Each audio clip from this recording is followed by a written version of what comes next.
Gente, como é que vocês estão nessa segunda-feira? Abençoado, início de semana. Como é que passaram o final de semana? Espero que bem. Esse final de semana foi incrível, abençoado. Muitas coisas aconteceram.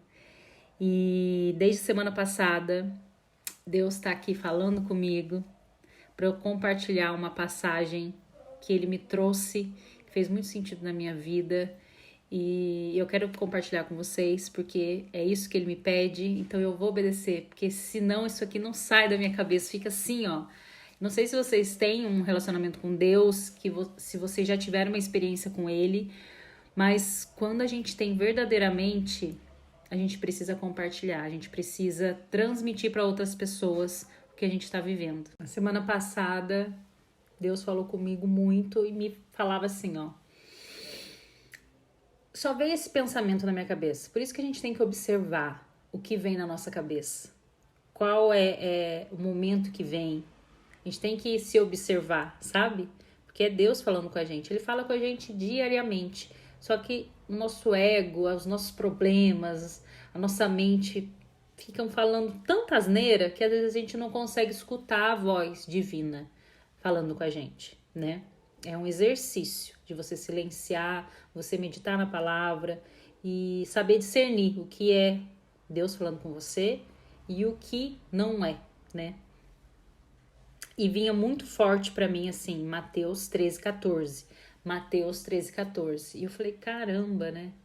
Toda hora vinha Mateus 13:14. E eu não tinha lido ainda esse livro na Bíblia, não cheguei lá, né? Teve uma situação na semana passada que meu marido me ligou contando um problema que ele teve lá durante o dia. E eu falei, amor, lê Mateus 13:14. Eu não sei, eu tô pensando nisso já faz alguns dias, toda hora vem Mateus 13:14 e eu não li, não abri a Bíblia para ler essa parte. Então pode ser que esteja uma mensagem para você lá, leia isso, né? E quando eu cheguei em casa, eu falei assim, caramba, isso tá me incomodando, então eu vou abrir a Bíblia e vou ver a parte do Mateus 13:14, que eu não tinha lido ainda esse livro de Mateus, né? E o Mateus, o livro de Mateus, ele conta várias parábolas que Jesus pregou, né, enquanto ele esteve aqui na sua jornada. E quando eu comecei a ler, gente, eu comecei a chorar, mas eu chorei muito. E se encaixou assim como resposta às minhas conversas com Deus, às minhas orações, né? Os meus bate-papos, porque eu converso com ele igual o vídeo que a Laura falou mesmo, como se ele fosse um pai. E ele é nosso pai, né, gente? Então eu falo, pai, né, isso, me ajuda e tal, não sei o quê. Eu converso assim, não pensando, ai, que medo desse Deus, não. Eu tenho um relacionamento profundo, já faz um tempo com ele e cada dia tá melhor, graças a Deus. Eu sou muito grata, tenho um amor muito grande por Deus. E eu falei, caramba, isso é incrível, né? Quando veio como resposta. Aí à noite eu fui assistir uma entrevista, uma pregação do diretor do The Chosen, aquela série famosa contando a história de Deus, né? De Jesus. E ele estava contando a história dele, a experiência dele, quando ele criou, né, tudo o que ele criou, que primeiro ele teve uma derrota muito grande nessa história, antes de se tornar grande com o The Chosen, né? No começo foi assim, muita tragédia, muita derrota, mas que Deus tem sempre um plano para a nossa vida. E o testemunho dele, gente, eu chorei, mas eu chorei de novo. E o testemunho dele foi contando que a esposa dele, que eles, né, são cristãos, entrou no quarto para orar e pediu para Deus uma orientação. E qual foi a palavra que Deus mandou para a esposa? Contou no momento que a esposa dele saiu do quarto, depois de orar e conversar com Deus, pedir uma orientação. Deus falou com ela para que eles lessem o livro de Mateus 14. E tem a parábola da primeira multiplicação de pães e peixes que Jesus fez.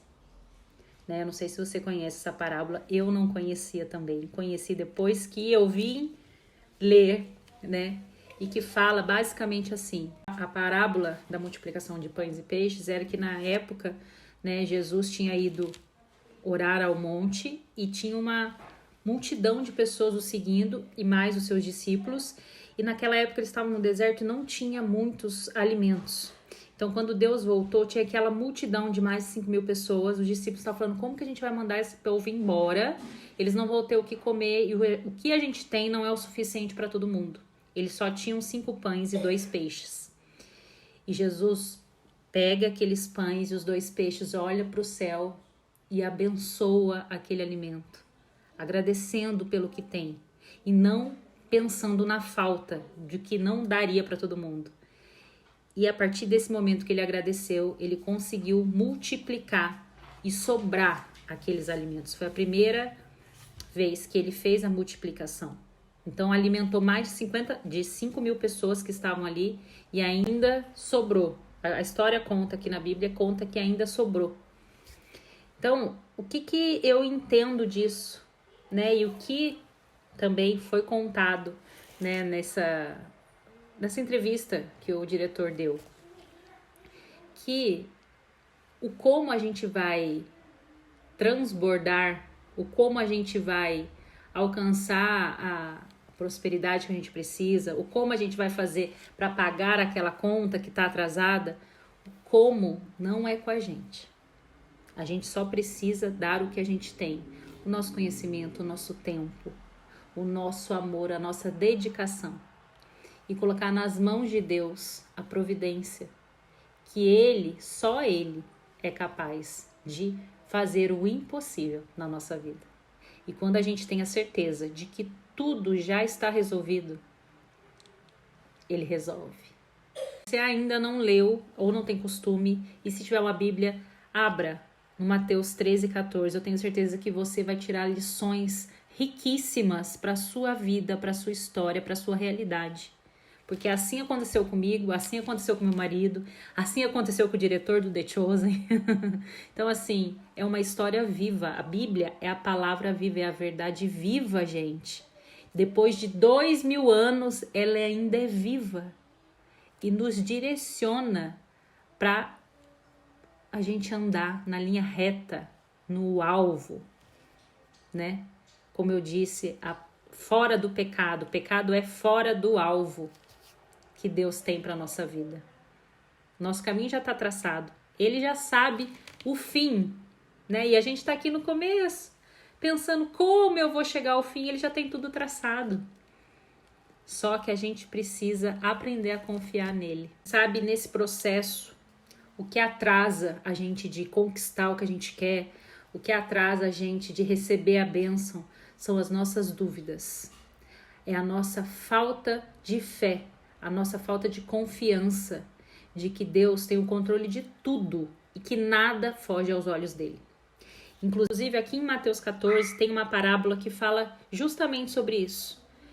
Sobre como o medo, a dúvida, a insegurança, a incerteza, a falta de fé nos atrapalha e impede que Deus dê pra gente, né, o que Ele nos prometeu. Dê pra gente a prosperidade, né, a abundância, a paz e tudo que a gente merece como filha de Deus, né? Então tem a parábola aqui que Jesus anda sobre o mar. Jesus estava se despedindo da multidão e pede para os seus discípulos entrar num barco e avançar. E ele subiu ao monte, né, como ele fazia sempre, para falar com o Pai, com Deus. E depois, ao cair a entardecer, o barco já estava longe, bem longe, e Jesus foi andando sobre as águas para chegar até o barco. Os discípulos, porém, quando viram alguém se aproximando, andando sobre o mar, eles ficaram apavorados e perguntaram: é um fantasma? E tomados pelo medo, gritaram. Mas Jesus imediatamente lhe disse: coragem, sou eu, não tenham medo. Então Pedro disse: se é o Senhor mesmo, mande que eu vá até aí andando sobre as águas. Jesus disse: venha. E Pedro, descendo do barco, andou sobre as águas e foi até Jesus. Reparando, porém, na força do vento, teve medo e começou a afundar e gritou: salva-me, Senhor! E prontamente Jesus, estendendo a mão, o segurou e disse: Homem de pouca fé, por que você duvidou? Subindo ambos para o barco, o vento cessou, e o que estavam no barco o adoraram, dizendo: Verdadeiramente o Senhor é Filho de Deus. O que a gente traz para a nossa vida, gente? Eles pediram uma prova para Deus. Pedro duvidou, né, que era Jesus, e saiu do barco e foi andando sobre as águas, como Jesus. A fé dele em Jesus fez ele andar sobre as águas. Mas a partir do momento que ele prestou atenção em volta, no caos, no vento, ele tirou o foco dele, a fé em Jesus. E o que aconteceu com ele? Começou a afundar. Isso acontece com a gente no nosso dia a dia. Às vezes a gente tem uma certeza no nosso coração de que as coisas vão dar certo, que é esse caminho que eu devo seguir, é isso que eu devo fazer. Mas quando vem o mundo nos dizendo ao contrário, boletos chegando para pagar, várias coisas dando errado, a gente tira o foco de Deus, que tem o poder de fazer o sobrenatural sobre a nossa vida. E a gente, o que acontece? Medo, as nossas dúvidas fazem a gente afundar como Pedro. Né? Às vezes tem um monte de conta para pagar, a gente não tem dinheiro, em vez de a gente focar naquele que pode resolver coisas impossíveis e orar, colocar o seu joelho no chão e conversar com seu pai, que é Deus, que criou tudo, inclusive você e eu, e tirar o foco do boleto, tirar o foco da doença, tirar o foco das coisas que estão dando errado e colocar o seu foco naquele que pode resolver, as coisas se resolverão. Coisas extraordinárias vão acontecer na sua vida. Agora, o momento quando você tira o foco do foco, começa tudo a dar errado. Não é verdade? Essa mensagem que eu queria passar para vocês, eu não sei em que momento da sua vida você está.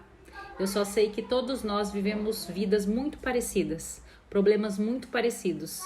E todos nós somos filhos de Deus, um Deus poderoso de resolver qualquer coisa. Para Deus não há nada impossível.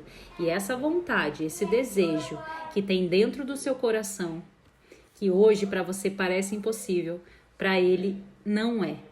Então, pare um momento, se abra para Ele, escute a voz dEle, receba as orientações para que Ele te conduza para viver o seu propósito da melhor maneira possível, sem dar cabeçada, sem passar por momentos tão difíceis, sabe? Porque só Ele pode te dar a paz, a tranquilidade que você precisa para suportar todo esse processo, para a gente chegar realmente a viver o extraordinário.